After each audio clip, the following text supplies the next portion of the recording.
Thank you, Chairman. Welcome.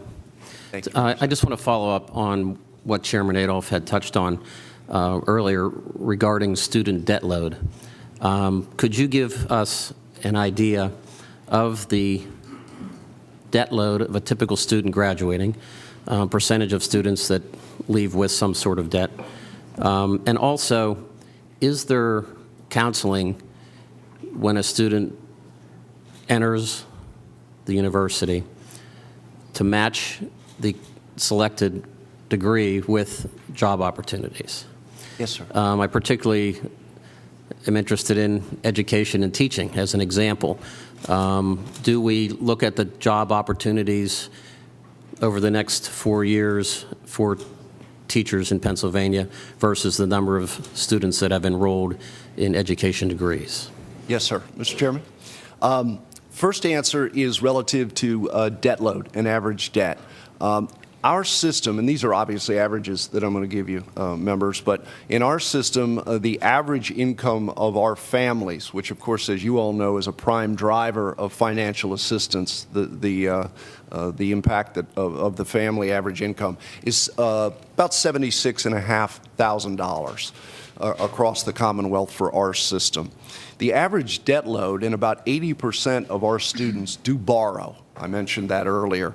I also, by the way, just looked and remembered that about 31% of our students do receive a FIA award. That's the specific percentage in that regard. Out of that debt load, and 80% borrowing, they typically leave with an average of $29,800 of debt. Now, how does that stack up? The United States average of debt is $28,400, so we are a little above the national average in debt load. But in terms of Pennsylvania in general, the average debt load of students in our state is $32,528, so we're substantially below the statewide average of student debt. Really important, I think, and getting more and more important in this conversation is our default rates. Those that end up not paying their student financial debt. Some statistics there, members. 7.6% is the loan default rate in our system. 7.6%. Again, for context, the national average is 13.7%, so we're substantially below the national average in terms of loan default. And the national public average, to be more specific, so other public universities, is 8.9. So we're below the national average for all publics. And again, just so you know, in Pennsylvania, the overall average loan debt default rate, and by the way, that's after 3 years. Once a student exits, that's how it's calculated. 3 years later, how many have defaulted.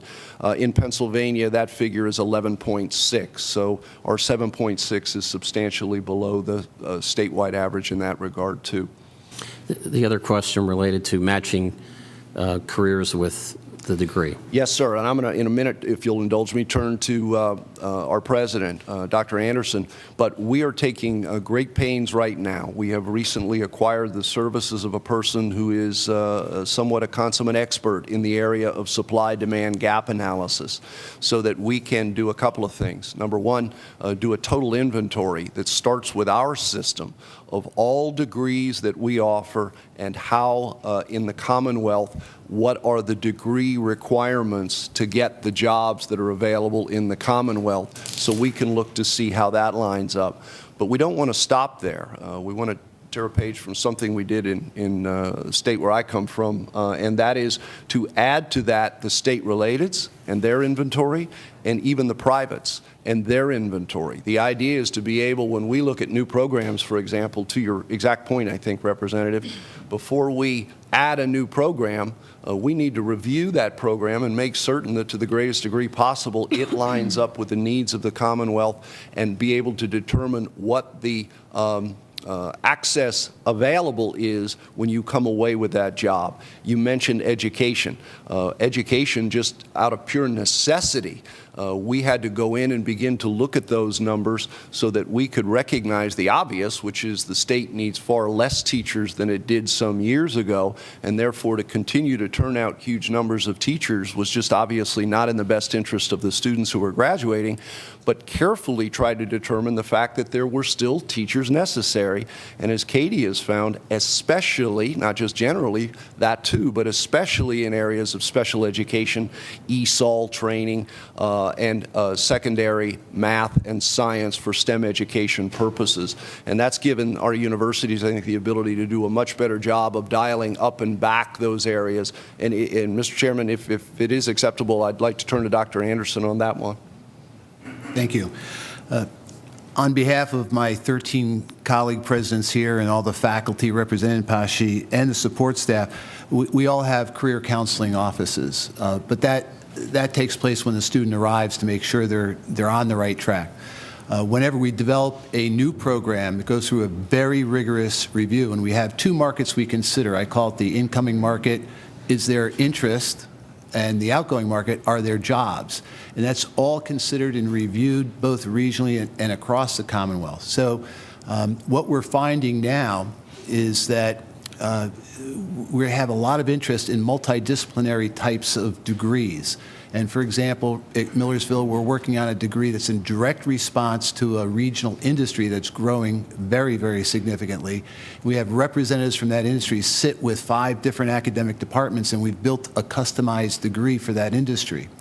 And we're also finding, and the trends you can map, we've had over a 30% increase in STEM programs in the last 4 years. So that's market driven, both by getting jobs and both by student interest coming in.